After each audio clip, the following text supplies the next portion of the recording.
o Bentinho começa a pressionar o José Dias pra ele sair dele 3 meses. Ele quer ir embora do seminário em 3 meses, ele faz o José Dias prometer. E aí ele começa, e aí o José Dias dá indireta de pro Bentinho começar a tossir. Se ele começar a tossir e fingir que tá doente, ninguém vai impedir ele de voltar pra casa. Aí ele pergunta como é que tá a Capitu. E aí o José Dias, eu tô trocando os capítulos sem avisar, viu? Porque é um capítulo grudado no outro no mesmo assunto. O José Dias, nessa hora, ele faz uma merda. O que que acontece? O Bentinho, ele é muito ciumento. E até agora isso não tinha aparecido, só que vai começar a aparecer mais tarde, e é basicamente o tema central do livro, que é o ciúme obsessivo do Bentinho. O que acontece? Ele pergunta como é que tá a Capitu, e o José Dias chega e fala, tá serelepe, tá alegre, saltitante. E aí o Bentinho fica tipo, eu tô miserável e ela tá lá feliz da vida. E aí ele fala que pra aquela ali se aquietar, daqui a pouco ela vai ter que pegar um peralta da vizinhança e acabar casando. E aí o Bentinho fica tipo, eu tô aqui no meio dos padres e ela tá lá com os peralta da vizinhança. E aí ele diz que tá com saudade da mãe dele, que ele quer ir pra casa nessa semana, nesse sábado. E aí ele vai, no sábado.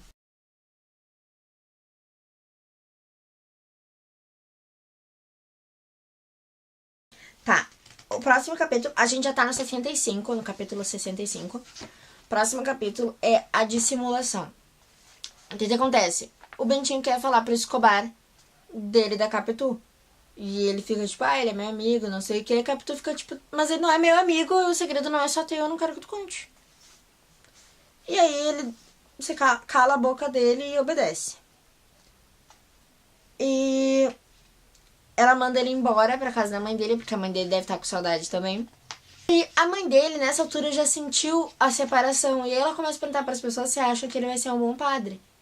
Aí pergunta pro José Dias, pergunta pra Capitu. Quando a Capitu fala com convicção na frente das pessoas que ele vai dar certo, que ele vai ser um bom padre, o Bentinho já começa a ficar bravo e não gostar da convicção dela. Daí que ela começa a... Aí ela meio que, quando eles estão sozinhos, ela joga na cara dele que... Tá, tu quer que eu fale o quê? Tipo, ela faz isso de propósito. Ela finge que tá tudo bem pra ninguém suspeitar, assim, ele sai mais rápido. E aí ele entende que ele é só burro. E ela fica, eu sou toda alegre na frente deles, mas ela se sente mal, ela chora de noite. E aí ele fica tipo, vamos enganar todo mundo então pra eu sair mais rápido.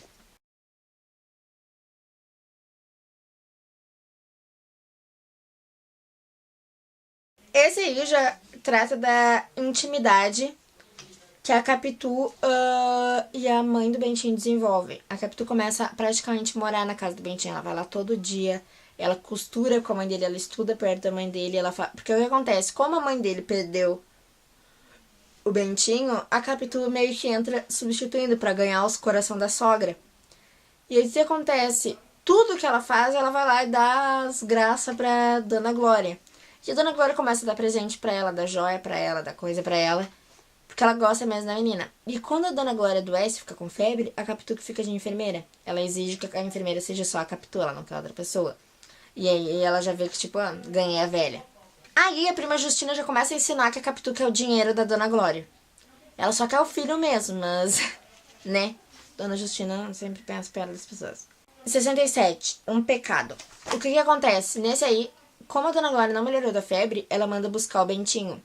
E aí todo mundo fica tipo, ele vai se assustar? Ele vai achar que é grave? E ela fica tipo, não, manda buscar ele porque eu posso acabar morrendo e eu não vou morrer sem me despedir do meu filho. E ela tava só com febre, mas... eles resolveram mandar chamar o Bentinho. Quando mandaram chamar ele, ela falou pra não dizer o que era, pra não assustar ele. Quando mandaram chamar ele, ele já acha que a mulher morreu, entendeu? Ele começa a chorar no meio da rua e pá.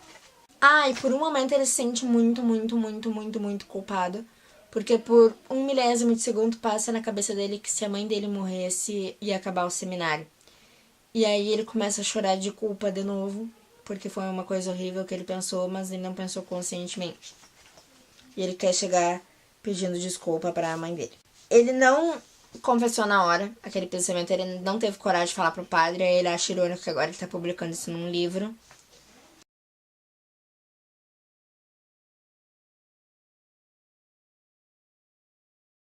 Ele foi numa missa porque ele queria confessar o pecado dele para um padre. E aí o José Dias resolveu com ele e ele acabou não confessando pro padre nada. porque ele ficou com muita vergonha. Capítulo 70. O que acontece? Uma das amigas da Capitu, que tinha visitado ela quando ela tava doente lá, de ter muito, era Sancha. E agora, quando eles estavam saindo da missa, a Sancha tava falando com o pai dela e apontando pro Bentinho. E quando eles chegaram, eles perguntaram da mãe do Bentinho como é que ela tava, mandaram lembranças. E o Bentinho ficou bem agradecido. Convidaram ele pra almoçar, e ele ficou, não, vou ver minha mãe e tal. Quando ela chegou em casa, só dele ter conversado com as pessoas no final da missão, ele já tava nervosa. E já tinham dito que ele já tinha chegado, porque ela já tava nervosa, porque tava demorando.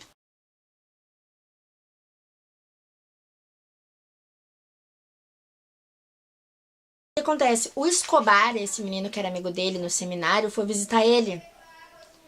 E daí que... Vou visitar porque ficou sabendo da mãe dele.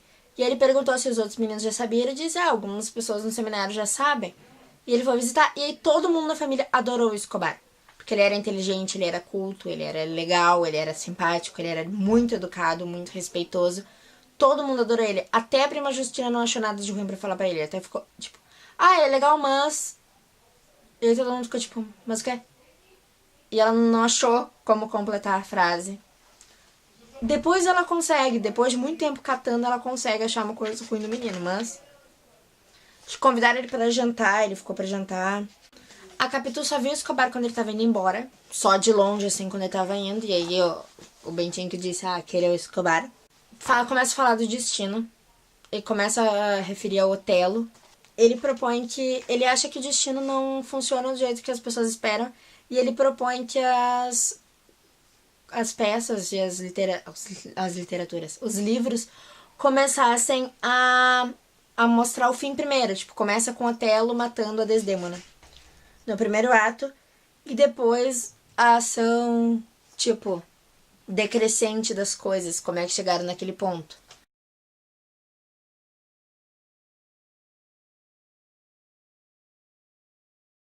O que acontece? Quando ele tá falando com a Capitu, passa um cavaleiro atrás dele. E o cavaleiro fica olhando com a Capitu. E a Capitu fica tipo, olha. E ele vai embora. Ele vira as costas e vai embora, nem fala com ela. E aí ele fica lembrando daquilo que o José Dias disse, de pegar um peralta na vizinhança e casar com ela e tal. A Capitu aparece na casa, mas ela não vai falar com ele. Ela só começa a falar alto e rir alto pra ele saber que ela tá na casa. Mas ela não vai falar com ele antes. Depois de muito tempo, é que ela aparece. E ela pergunta o que houve. Ele fala o que houve. Ela fica tipo, o que podia acontecer? Aquele menino vai casar. E aí o Bentinho fica tipo, vai casar? E aí ela disse, não, então agora eu não vou mais ir na janela. Se é pra tu ficar assim, eu não vou mais na janela. E aí ele ficou muito culpado e ficou tipo, não faz isso. Aí entra uma coisa, ela prometeu que ela não ia mais ficar assim se ele jurasse que a partir de hoje, até o momento, tipo, fim da vida deles, se em algum momento ele suspeitasse dela de novo, ela ia terminar com ele. Tudo que eles tinham ia ser dissolvido na hora, assim. E aí os dois aceitaram.